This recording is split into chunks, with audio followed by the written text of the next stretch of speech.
Oh, well, the Blazers, they fought hard, mighty hard, but it just wasn't enough to get over a team like the Boston Celtics tonight, as the Celtics shot lights out, including making 23 shots from beyond the arc to pick up the 129-116 victory over your Portland Trail Blazers. Welcome in to the fifth quarter. Chris Burkhardt here with you. If you want to join in on the conversation, 503-248-0620 is that telephone number.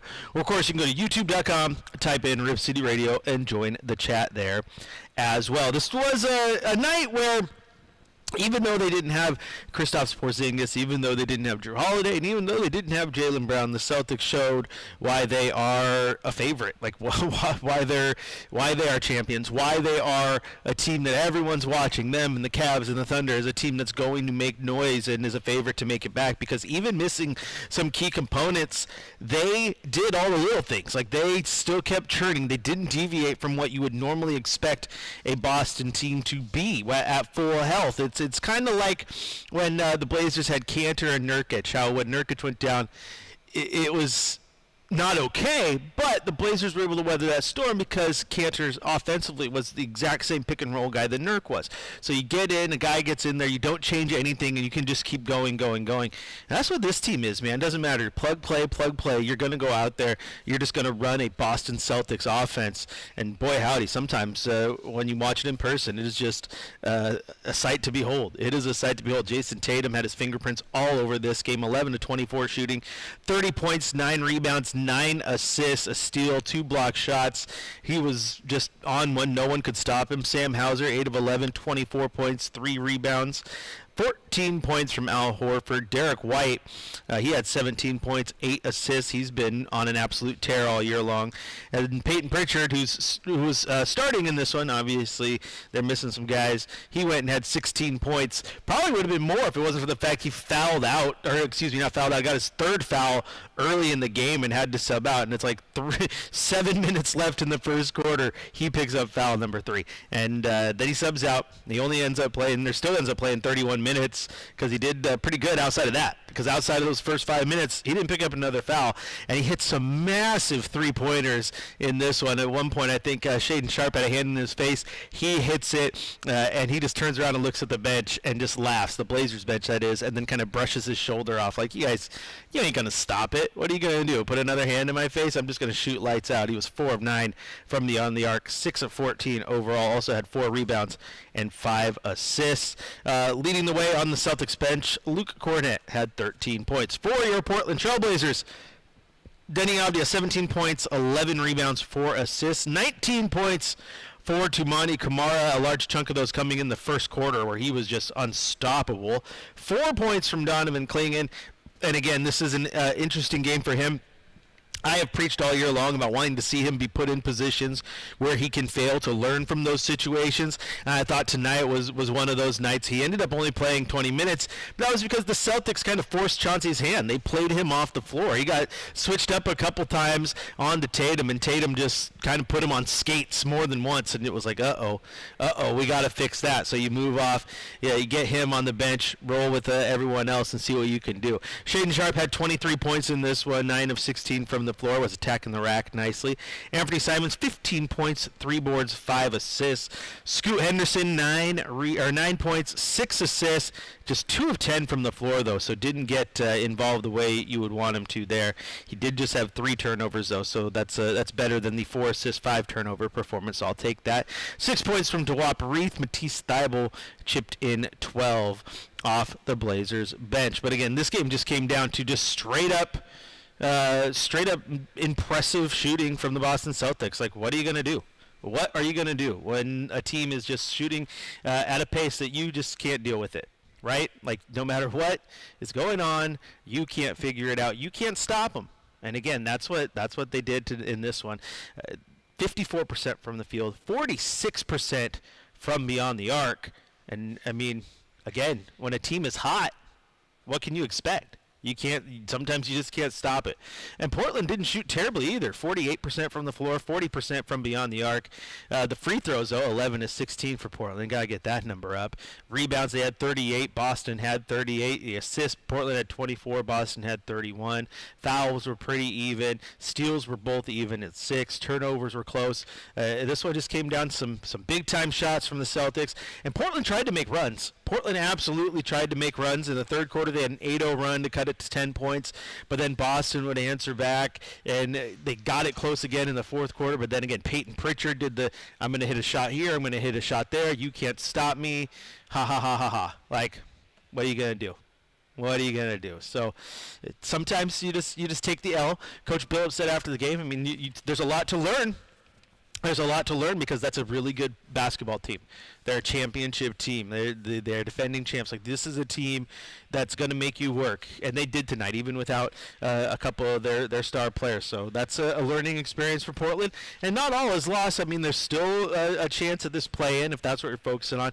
You look at this homestand. They did pretty darn good on this homestand already, and you consider that. You're like, okay, things are going to get harder, and they are. They absolutely are. I mean, the Blazers still have a very, very tough schedule with Cleveland to wrap up this homestand. They still got to go on the road, play a team like New York that played them well. But you look at this homestand. It's overtime against the Knicks, right? Beat Toronto, beat Washington, beat Memphis, beat Denver. Lost tonight by 13 to Boston. And now you got Cleveland. I mean, if you take the L against Cleveland, going 4-7 on that 7-game homestand, which also features some really good teams, that's not bad at all. Now you look down the stretch, though. Portland now has entered the prime zone where you got 5 games left. You got Cleveland at home. Then you get your last big, long road trip at Sacramento, at New York, at Atlanta, at Toronto, at Chicago, home against San Antonio, your final road game Wednesday, April 9th against the Utah Jazz, and then you wrap up the season with 2 home games against Golden State and Los Angeles. So plenty of winnable games within that stretch, and then you really just got to stop and look at the standings and see where things are going and see how your Portland Trail Blazers are faring, because there's still a chance that they get as high as 8th in the lottery, and there's still a chance that they end up with the 10th spot and get an extra trip down to Sacramento for a play-in game. Right now, they did lose a half a game, so now you're 2.5 back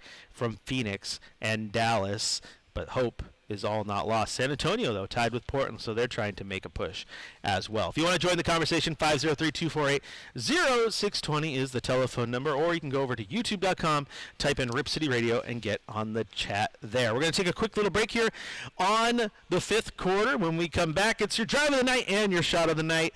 I'm going to talk plenty more about what happened tonight inside Moda Center and what the Blazers need to do on Tuesday to keep their hopes alive in the play-in race. This is Chris Burkhardt, and this is the 5th quarter presented by Coors Light on your home of the Blazers, Rip City Radio 620.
Oh, poor Travis. Poor Travis. You could hear it on his in his voice there, struggling a little bit. My gosh, hey, it is cough drop and throat coat tease season. Let me tell you what. He was, yeah. That is absolutely the people's champ right there, and I'm over here whining about a bad back. At least I don't need my back to host a show. He needs his voice. That's his tool, man. That's his tool. It's like a guitar player hurting a finger. You know, you need those things to play. They're important to your craft. So go take care of your voice. Travis got another big game on Tuesday. Welcome back in to the fifth quarter. Chris Burkhardt here with you. If you want to join the conversation, 503-248-0620 is the telephone number. And, of course, you can also go to youtube.com, type in Rip City Radio, and get in on the chat over there. And, yeah, it was a tough game for the Trailblazers. That's for sure. I thought they played very well. Very well. It's just sometimes you can't get through. Sometimes you're not going to get the game done. And they just didn't get done in this one. They struggled a little bit. To stop the Celtics was the main thing, because the Celtics were just on fire. Like we said, they shot 54% from the floor, 46% from beyond the arc, 71% from the line. So, yeah, it was just not a great game. Not a great game. Celtics played great. Portland did not. And that's a 129-116 victory in favor of the Boston Celtics. But let me tell you what, as we talked about earlier, things are not all lost, okay? That is absolutely for sure in this one, because you still got a chance at this play-in, okay? So let's look at some stuff here. I know we broke this down a little bit ago, a couple days ago, and I'm going to keep those numbers handy so that I can get to them when I need to, right? But if you look at this right now, at the 10th spot, it's Phoenix at 24.5 back, Dallas 24.5 back, Portland just 2.5 back of them, and then San Antonio tied with the Trailblazers. And Phoenix, as we've talked about, has an absolute gauntlet of a schedule. So they have won 2 in a row. They beat Chicago and they beat Cleveland. But, man, they got Milwaukee, Boston, Minnesota, Houston, Milwaukee, Boston, New York, Golden State, Oklahoma City, San Antonio, and Sacramento left on their season. So that is a gauntlet of 10 games, 11 games there. And the only team that is currently not a playoff team, like it's not in the playoffs, if the playoffs seeding stopped right now, is San Antonio. That's rough. That is rough if you are the Phoenix Suns. So they got to deal with that, okay? Now, the Blazers, we've gone over their schedule. Very, very winnable games for the Trailblazers the rest of the way. Still going to be some tough ones. Obviously, this Cleveland one on Tuesday is going to be tough. You got New York, who they went to overtime with. But Sacramento, it's going to be a tough game, but winnable. Atlanta's winnable. Toronto's winnable. Chicago's winnable. San Antonio's winnable. Utah, definitely winnable. And then you got those last 2 games, Golden State, Los Angeles, which gets interesting because perhaps they're playing their guys for playoff seeding purposes, but also they could be locked in at that point. So what happens to those two is also very interesting. Now for your Dallas Mavericks, you fans out there, this is the one that's rough because their team is hurt, right? I mean, they're being led right now by Spencer Dinwiddie, which no one would have expected that when this team started the season with Kyrie and Luka, right? Yeah, right? Only for that. I'm sorry, Chris, to cut you off there. It's just you set me up too easily. No, it's fine. I totally get it. But it's interesting because that's who's leading them now. Over their last 10, 11 games here. Listen to this. Since March 1st, let's just go the month of March. Loss to the Bucks, lost to the Kings, lost to the Bucks, lost to the Grizzlies, lost to the Suns, beat the Spurs, lost to the Spurs, lost to the Rockets, lost to the 76ers, lost to the Pacers, beat Detroit. So they are struggling to get dubs. Now, the rest of their schedule, at Brooklyn, at New York, at Orlando, at Chicago, at versus Brooklyn, versus Atlanta, at the Clippers twice, home against the Lakers, the Raptors, then on the road in Memphis. So, again, winnable games in there, but with as injury ravaged as they are, I mean, this team lost to the 76ers.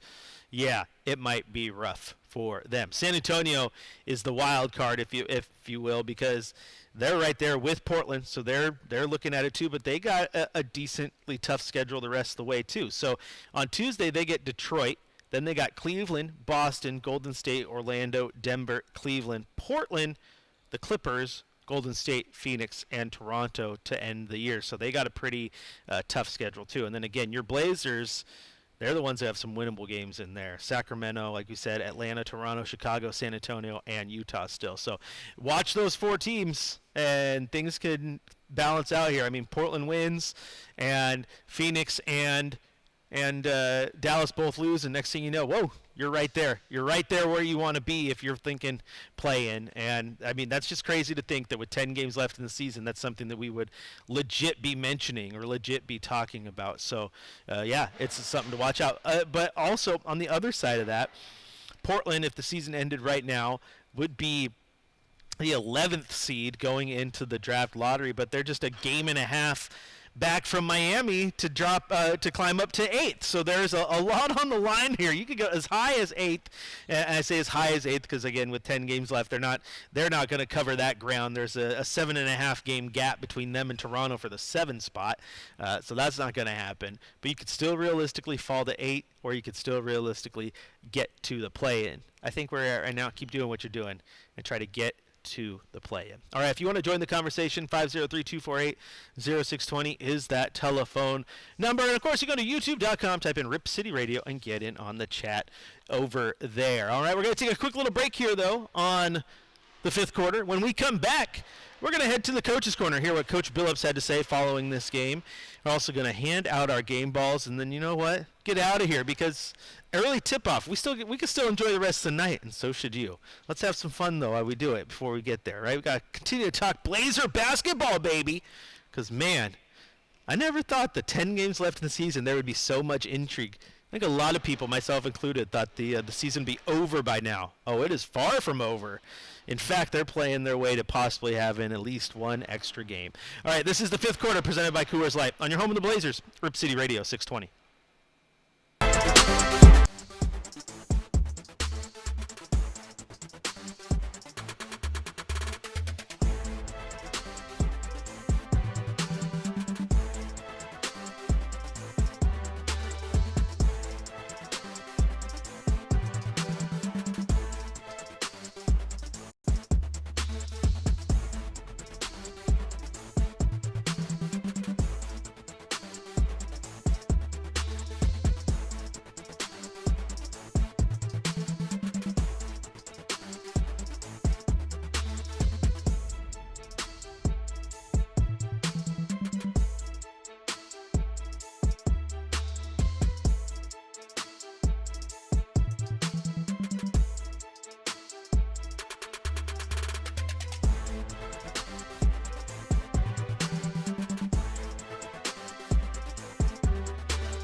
You know, to get two on the ball or break down the defense to make the defense collapse.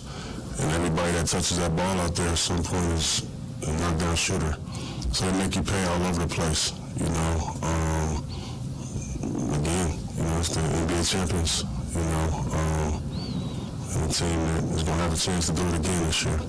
Is there a lot you can learn from all of that, from these guys? Yeah, I think so. I think so. There's a ton that you can learn, just the way that they execute, the way that they're patient, the way that they try to get exactly what they want every time. You know, one of the things that I try to get like some of our better offensive players to learn from some of these guys that like with Jason Tatum today. I mean, Jason Tatum, Booker, like a lot of these offensive players, they're so physical on offense. I mean, they will kick your behind, do whatever they have to do to catch it where they want to catch it. And those are things that I want our guys to know. You know, you don't just let people not let you catch it where you want. Like, you got to fight for that. And, you know, one of the things that stood out to me today when they started going to Tatum and started getting the switches, whatever, like he was just fighting so hard. He was so physical to get to his spot. So there's so many great things that we could learn. That's just one thing. And that's an individual thing, but just as a team, defensively, they're always in right positions. You can hear them talking out there. You know, I can hear them talking out there. You can learn that from them. I mean, when you play against elite teams and teams that have won a championship, there's so many things you can learn if you're paying attention. You took time out with like a minute left. What were you trying to demonstrate to the refs there during that break? I was trying to, they were getting the switch and, you know, what we wanted to do on the coverage, Tatum wasn't letting us do it. But in the way that he was doing it, it really is illegal, you know. So really I took a timeout for the referees so I can teach them on the play, to be honest with you. You feel like they learned a lesson? Huh? Feel like they learned from you? I don't know. But, you know, it's all good. I thought they called a good game, to be honest with you. It was a good game. That team was just really good, man. Chelsea, I think we talked about his shooting last game. What do you think about Shaedon's finishing at the rim as of late? Yeah, his finishing has been really good. You know, I'm always on him about that because it should be. I mean, as athletic as he is, I think he's starting to realize that when he gets up there to where he's at, there's not a lot of people there, you know. But sometimes you can get impatient and start, like, you know, moving the ball around. I mean, but I think he's learning and figuring that out too. What is your message to not only the guys but to the fans? My message to the guys, I mean, we're scrapping our butt off trying to win every single game. My message hasn't changed at all. And to our fans, I think they know that about me and about us too. They've been great, you know, in our home games. Our building has been electric. It's been loud as heck. So, yeah. 15 seconds left on Chelsea. They're really loving the way that we're playing. I think they're loving our guys with the heart and intensity that they're leaving on the floor every single night. And they're doing the same for us. I mean, they're bringing the heat too. And there you hear Coach Billups after the game. I did like the part there about calling a timeout to tell the refs what Jason Tatum was doing because it was illegal. It was illegal. But, man, it's kind of like we've already said is like you can't be down on this team. I thought the Blazers played really hard. I thought they played a pretty solid game all the way around. Like I said, you look at the stats and 48.9% from the floor, 40% from beyond the arc. They had 24 assists. Rebound numbers were right in line with Boston. It was just they met a team that was just lights out from beyond the arc and really just got things rolling quickly and, knocked the Blazers off their game, controlled them a little bit. That's what a championship team does, and that is what Boston did. But even in the loss, there's still plenty of good. Time now for a game ball.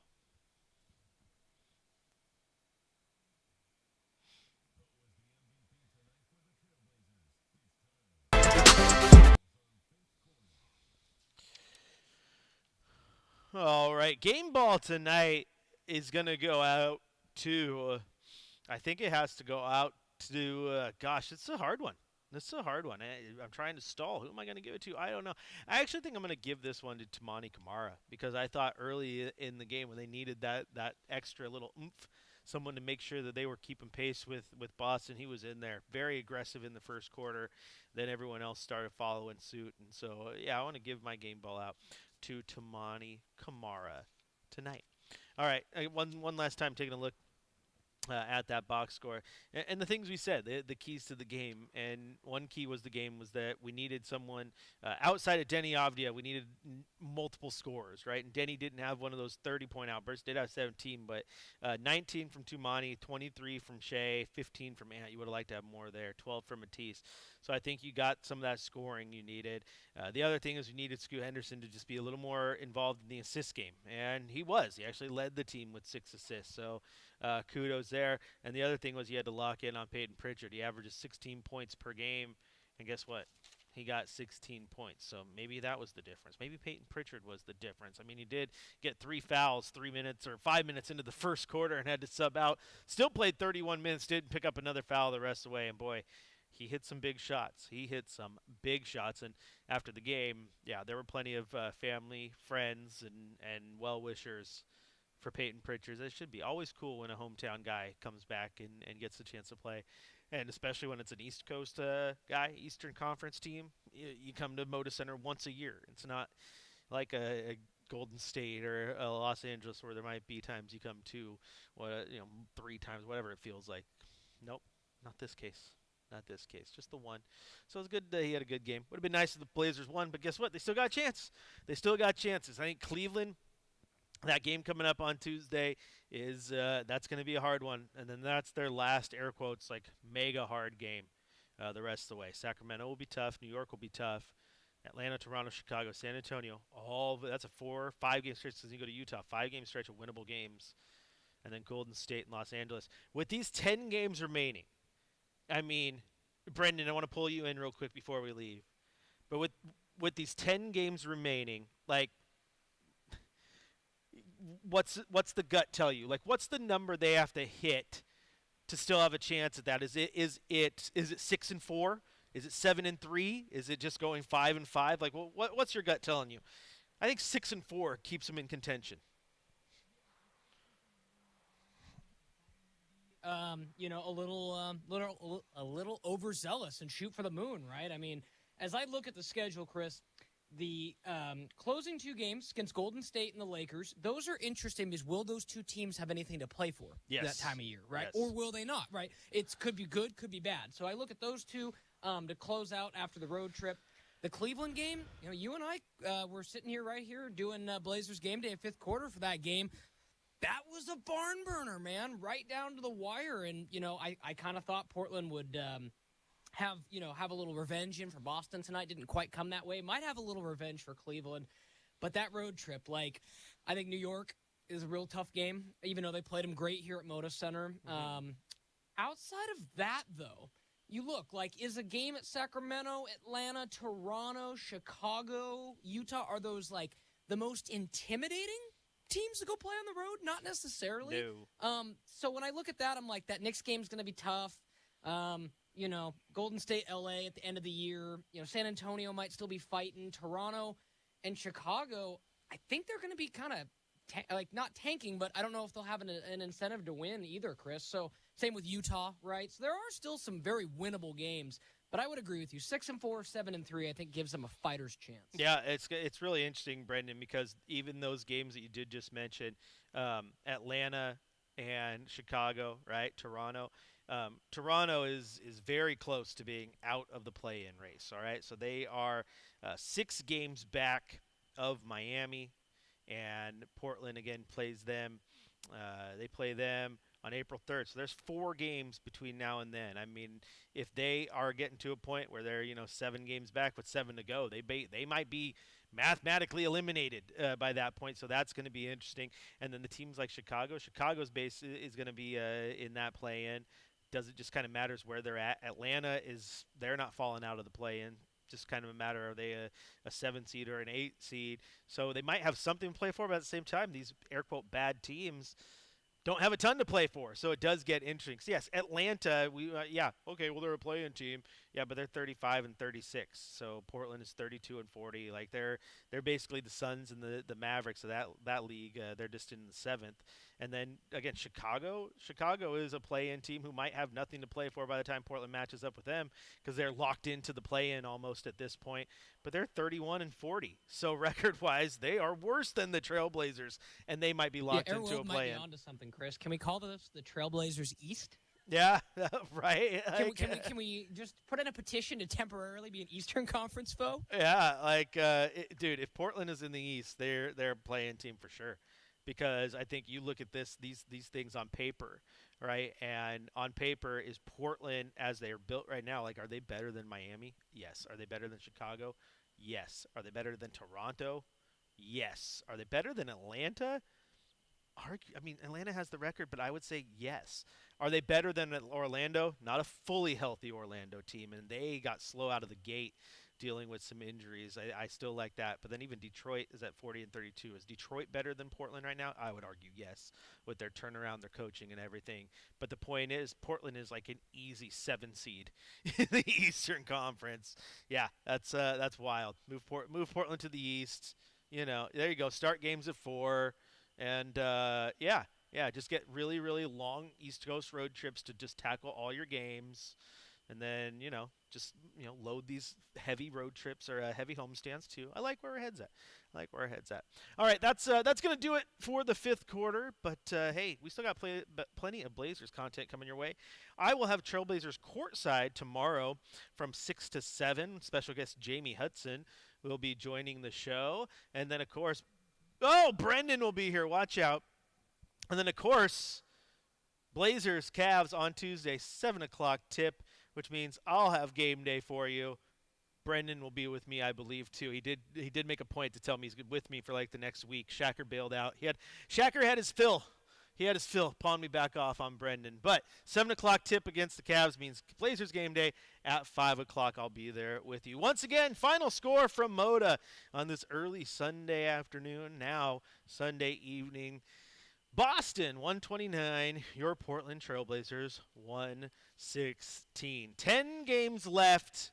Blazers still holding on to hope of getting into the play-in. We will have a little bit of a clearer picture come Tuesday, where hopefully we're breaking down a Trailblazers victory on the 5th quarter. Until game day, 5 o'clock on Tuesday, Rip City.